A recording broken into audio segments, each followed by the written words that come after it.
राधे राधे। हरिकुंज बिहारी लाल जी की जय हो।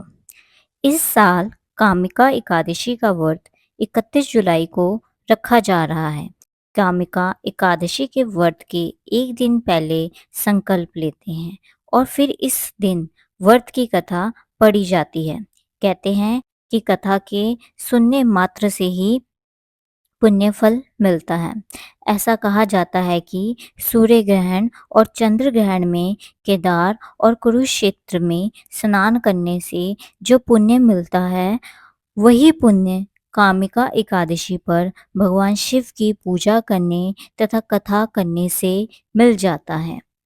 चलो, अब मैं आपको कामिका एकादशी व्रत कथा के बारे में बताती हूँ। एक समय की बात है, एक गांव में एक क्षत्रिय रहता था। वह अपने आप पर बहुत गर्व करता है, खासकर अपनी शक्ति और अपने बल पर उसे बड़ा अभिमान था। क्षत्रिय भगवान को बहुत मानता था, लेकिन उसके मन में घमंड था कि वह हर दिन भगवान विष्णु की पूजा करता है और उनकी उपासना में लीन रहता था। एक दिन वह किसी महत्वपूर्ण कारण के लिए घर से बाहर यात्रा पर निकल पड़ा। रास्ते में उसकी मुलाकात एक ब्राह्मण से हो गई। दोनों में किसी बात को लेकर झगड़ा हो गया। झगड़ा इतना बढ़ गया कि बात हाथापाई तक आ पहुंची। क्षत्रिय बहुत बलवान था, इसलिए ब्राह्मण अपनी दुर्बलता के कारण क्षत्रिय के वार को सहन ना कर पाया और वहीं पर गिर गया, जिसके कारण उसकी मृत्यु होगी। ब्राह्मण की मृत्यु से क्षत्रिय हक्का बक्का रह गया। उसे अपनी गलती का एहसास हुआ और वह बहुत पछताया।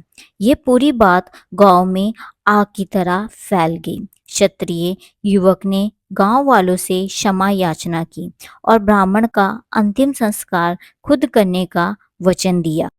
लेकिन पंडितों ने अंतिम क्रिया में शामिल होने से इनकार कर दिया।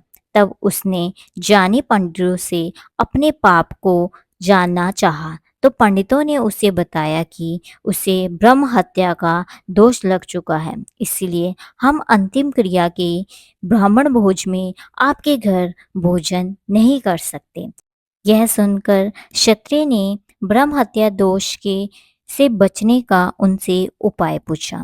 तब पंडितों ने कहा कि जब तक वह सावन मास के कृष्ण पक्ष की एकादशी तिथि को विधि पूर्वक भगवान विष्णु की पूजा नहीं करता और ब्राह्मणों को भोजन नहीं करा देता और दान दक्षिणा नहीं देता, तब तक वह ब्रह्म हत्या दोष से मुक्त नहीं हो सकता। क्षत्रिय ने ब्राह्मण के अंतिम संस्कार के बाद पंडितों की सलाह मानते हुए कामिका एकादशी के दिन पूरी श्रद्धा और विधि के अनुसार भगवान विष्णु की पूजा की। फिर उसने ब्राह्मणों को भोज कराया और दान दक्षिणा भी दी।